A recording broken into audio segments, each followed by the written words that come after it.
Comenzamos la tertulia de hoy haciéndonos eco de una noticia que se ha publicado hoy mismo. La cifra de analfabetos se ha reducido en Navarra a la mitad desde el año 2004. Para ayudarnos pues a desgranar estos datos nos acompañan aquí en plató José Félix Collazos, muy buenas. Hola, buenas tardes. Félix, Elma Saiz, ¿qué tal? Buenas tardes. muy buenas. Hola. Y Juan Yeregui. Hola, buenas Carolina. tardes. Buenas tardes. Muy buenas a los tres, bienvenidos.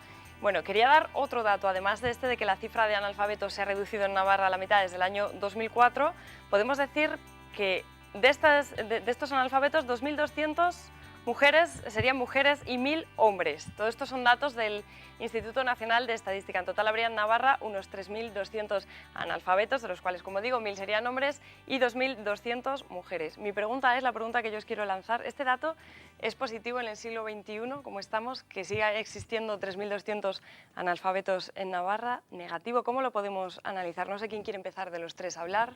Por ejemplo, tú, Elma. Venga. Bueno, pues indudablemente el dato no es un dato positivo. Tampoco, quiero decir, al final habría que también profundizar un poco más en ese dato, ¿no? En qué tipo de analfabetos, lo estábamos comentando antes, seguramente que luego Juan podrá ahondar un poco más en ese sentido. Según ¿no? lo que decía este estudio, los analfabetos reconocidos como tal son aquellos que no saben leer y escribir. Quiero decir, bueno, habrá que ver también en qué tramos de edad estamos, por zonas. Indudablemente el dato es negativo, pero sí que, bueno, creo que comparado habría que profundizar un poquito más para ver cuál ha sido el problema. Lo que sí que me preocupa lo que has dicho es la brecha que sigue existiendo y que en este caso, como siempre, afecta más a las mujeres, ¿no? Sí, esa diferencia bastante considerable. Pues hay casi 1.200 mujeres más que hombres analfabetas aquí en Navarra. Juan. Sí, existe hablando de lo que decía Elma de la brecha digital, ¿no? Que es ahora un poco lo que hablamos cuando o cuando nos referimos a analfabetos, ¿no? En su día, los analfabetos son los que tienen determinada herramienta para expresarse, para aprender, para comunicarse y no la pueden utilizar. Hace unos años esa era pues, saber leer, sumar, restar, etc. Ahora pues, quedan unos poquitos que no han podido adquirir esos conocimientos, pero hay muchísimos más que no tienen acceso a otro tipo de conocimientos y ahí se abre una brecha importante entre quienes sí tienen recursos o posibilidades de llegar a esos conocimientos o a utilizar esas herramientas y quienes no tienen esa posibilidad, ¿no? Y yo creo que ahí pues, la brecha es cada vez mayor, la distancia entre los que son capaces de dominar, por ejemplo, las nuevas tecnologías con quienes no, se abre muchísimo más y hoy, por ejemplo, escuchaba que hay un 20% de la población española tiene más de 65 años y hoy, por ejemplo, los smartphones o listófonos, como les llama Forges, pues te permiten hacer cosas que son increíbles. Por ejemplo, que para mi madre le pueda mandar un mensaje con emoticonos, ¿no? Con sonrisas, con no sé qué, con no sé cuántos, pues evidentemente no lo entiende, ¿no?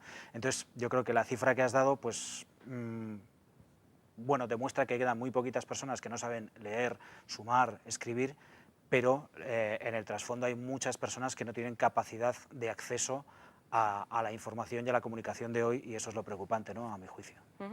José Félix. Sí, a mí también me parece terrible porque al fin y al cabo lo que hablamos es siempre de vehículos de conocimiento. Los libros han sido los vehículos de conocimiento y de cultura y ahora, como dice Juan, efectivamente son otros dispositivos con los cuales habría que analizar efectivamente qué personas se están quedando, cómo se están quedando atrás de ese futuro.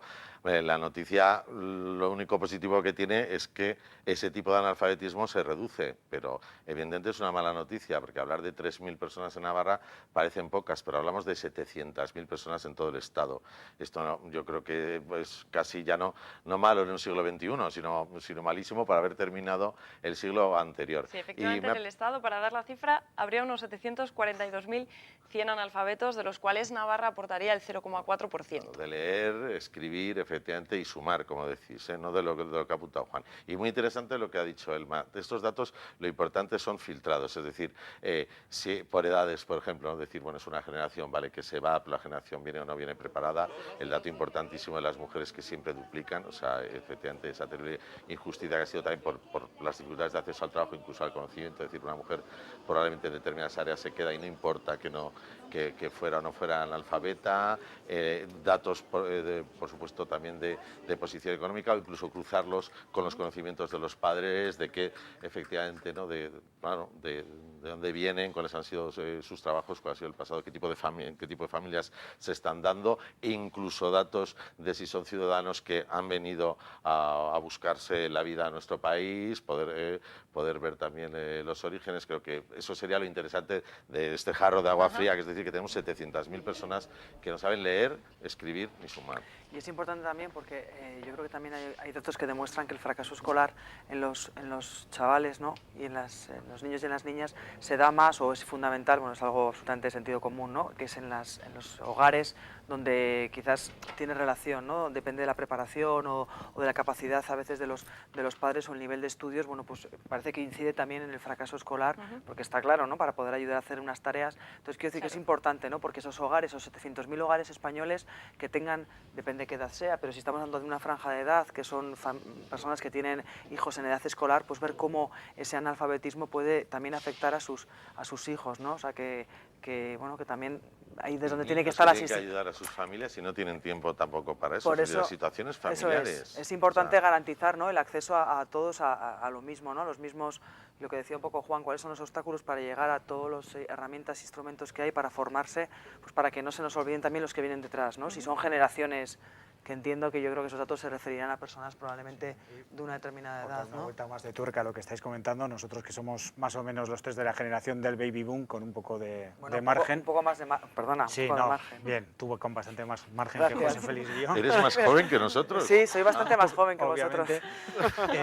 A nosotros, nuestros padres, nuestras madres nos han insistido mucho en la importancia del estudio, de la formación, de la preparación, cosa que también ocurre ahora, con la diferencia de que nosotros teníamos una perspectiva de poder ese esfuerzo que íbamos a realizar, tener una recompensa, mientras que los jóvenes de ahora están viendo que ese empeño que ponen, sí, ese trabajo que realizan, ¿no? Para ir a la universidad, para sacar unas buenas notas, la compensación no se ve por ningún lado, ¿no? Y yo creo que esa es una cuestión preocupante, sí, hablaremos, ¿no? Un poco más dentro adelante de ese entorno, de la situación de los jóvenes, muchos que hoy pues no tienen motivación para estudiar porque ven que al acabar sus estudios no van a poder desarrollar su carrera profesional como les gustaría.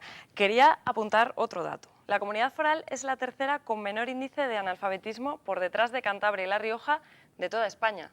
¿Eso podríamos tomarlo como positivo o tampoco? Hombre, yo creo que también, insisto, también habría que comparar porque probablemente la situación geográfica y la propia forma o la propia, bueno, geografía, población de nuestra comunidad, pues es muy diferente probablemente pues a otras zonas de España donde, bueno, pues quizás hay zonas más o pueblos más diseminados, que también todo eso ayuda o obstaculiza el acceso a, ¿no? Pues a los medios de transporte, a poder llegar a una escuela o poder llegar a un centro formativo.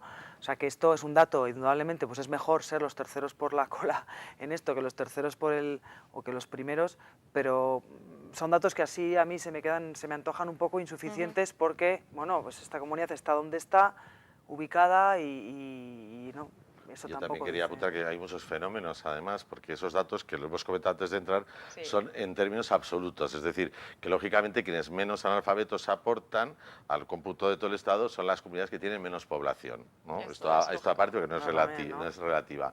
Y segundo, también forma parte de la estructura económica de las comunidades. Andalucía tiene un disparate, por ejemplo, tiene casi el 30% de los analfabetos, pero también, aparte de por otras circunstancias que pueden ser históricas, es que atrae su trabajo al campo temporero y un tipo de personas efectivamente donde encontraremos más analfabetismo. Rural, o sea que efectivamente, es un entorno mucho más rural y ese tipo de trabajo, ¿no? El trabajo del campo que puede darse también en la zona de Murcia o de Almería o en otros locales, ¿no? Como polos de atracción de un determinado tipo de personas. También, ¿no? de alguna manera, quizá el descenso en estas cifras pudiera deberse al fallecimiento de personas que no hayan tenido la oportunidad de estudiar, personas de otras generaciones, y por eso se haya visto dado este descenso del analfabetismo. Hoy por hoy yo quiero entender que la enseñanza es obligatoria hasta efectivamente hasta X edad, de la cual damos por hecho que leer, escribir y sumar está dentro de esto, ¿no?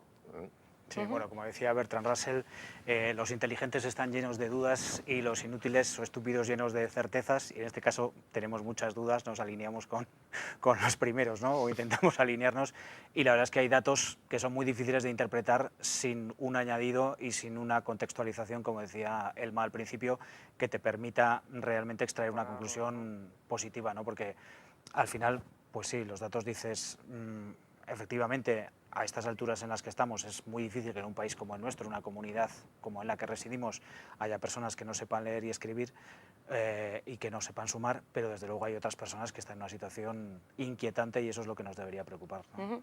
Vamos a hablar ahora precisamente de esa desmotivación que a veces sufren los jóvenes, que se ven incluso algunos sobradamente preparados, incluso algunos son rechazados en ciertos trabajos por estar incluso sobrecualificados. ¿Qué pasa con nuestros jóvenes hoy en día? Hay algunos que dicen, ¿para qué voy a estudiar si luego, después de acabar mis estudios, voy a estar en paro? Esta situación es bastante preocupante.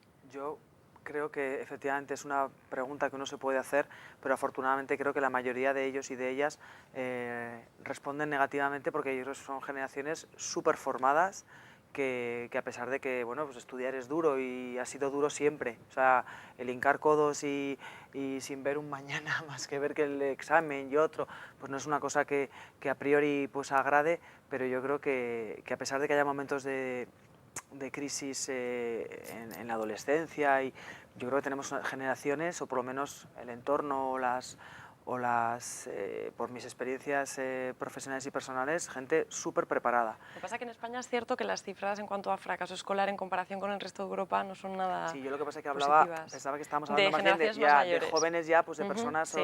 que han terminado sus estudios pues en unas franjas de 20, 22 años, Sí. que puedan estar ya pues para lanzarse al mercado laboral con idiomas, con posgrados, con estudios, me da igual que sean FPs, que universidad, que certificados de profesionalidad, gente que está preparada, pero sí que es verdad que a veces tienen o que tienen que optar a puestos de trabajo para los cuales están preparados por encima de las necesidades. Yo creo que ahí tenemos un problema estructural como país, ¿no? Porque efectivamente estoy de acuerdo con Elma en que cada vez hay mejor formación, mejor preparación, los que tenemos hijos lo vemos, hay cosas que aprenden que nos parecen un poquito inexplicables, pero la mayoría están muy bien y yo creo que adquieren muchos conocimientos y que están formados y que sobre todo tienen capacidad de decisión, que yo creo que eso es importante y que a nosotros probablemente no nos enseñaban tanto.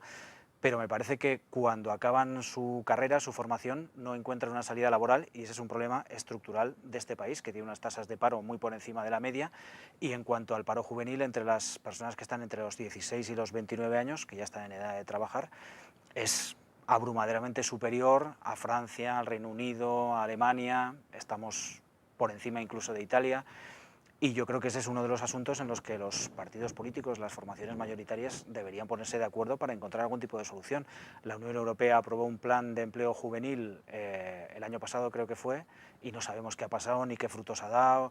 Hablan de cantidades millonarias de inversiones, pero no sabemos qué es lo que pasa. También hay recientemente un plan de garantía juvenil que ataca o intenta abordar también la situación de esos jóvenes. Yo creo que sigue habiendo una brecha muy importante entre lo que son las realidades de las empresas y los centros formativos, que es un trabajo en el que hay que profundizar, ¿no? A pesar de que hay fundaciones, y no creo ni quiero hacer publicidad de ninguna, ni tengo por qué hacer. Universidades que tenemos No, me estoy refiriendo, me estaba refiriendo a empresas concretas y incluso además a personas relevantes del mundo empresarial, que algunas han fallecido recientemente, ya no voy a decir nada más, que hacen, ¿no? Que hay programas, hay becas, quiero decir, es para unir la empresa con los centros formativos, ¿no? Con las universidades o con los centros de formación. Creo que la realidad a veces de las empresas dista mucho de la realidad que los jóvenes viven en las universidades o en los centros formativos, ¿no? Que parece que sales de la universidad, y eso, bueno, nos ha pasado, a mí por lo menos me ha pasado, ¿no? Parece que sales de la universidad y que te vas a enfrentar poco menos que a decisiones del IBEX 35, cuando luego te encuentras con que el panorama es desolador, ¿no? Y tienes que empezar por una beca, por otra beca, un contrato en prácticas, precario, temporalidad. Entonces hay que ahondar mucho en cuál es el mercado que tenemos que ofrecer a esos jóvenes que están estudiando y formándose, y otro máster, pues igual hay que decir basta y vamos a poner en práctica esos conocimientos que sabes, porque las empresas necesitan también experiencia, ¿no? Entonces, no sé, de alguna forma hay que abordarlo y es una asignatura pendiente, ¿eh? Yo, de todas formas, volviendo a la pregunta inicial, creo que hay que mandar un mensaje muy claro, a pesar de la frustración que genera, efectivamente, estudiar muchos años, hacer mucho grado, mucha formación, para luego no encontrar un trabajo o incluso ser rechazado por tu sobreformación, que una cosa que existe, porque las empresas son muy conservadoras y no quieren emplear a personas con mucha formación para trabajos de menor, porque saben que en cuanto puedan se van a ir en cuanto encuentren algo de lo suyo, efectivamente, y eso existe, es un problema, pero hay que mandar un mensaje muy claro, a pesar de la frustración, que las oportunidades no son iguales sin formación que con formación, que esto es un problema, que es una coyuntura que ojalá la superemos pronto, que además el hecho de ir inmediatamente al mercado laboral no te garantiza coger un tren que vas a perder por esperar unos años formándote, dado que el paro es terrible también y mucho más en trabajos no cualificados, porque ahí todavía abunda más, es decir, hay más personas buscando trabajos no cualificados que personas para trabajos cualificados. Y eso tiene que quedar clarísimo, efectivamente, que no es una pérdida de tiempo, que es una inversión, independientemente de que no podamos, los ya adultos o nuestra sociedad, que somos ya ahora nosotros los que la estamos creando, intentando, garantizarles efectivamente el trabajo. Esa es la desgracia, que no se lo podemos garantizar, pero sin duda que sigan preparándose porque Claro. eso es Oye, importante. un tema Esa es la educacional clave. también, José Félix, un tema educacional, ¿no? También que muchos años, igual en este país, el transmitir la filosofía funcionarial, ser funcionario y todo lo que no te pueda dar la empresa, pues ya te lo dará la administración. Creo que también hay que hacer una apuesta por los emprendedores, ¿no? Por el autoempleo, por la gente que tiene una capacidad importante para crear, para tener ideas.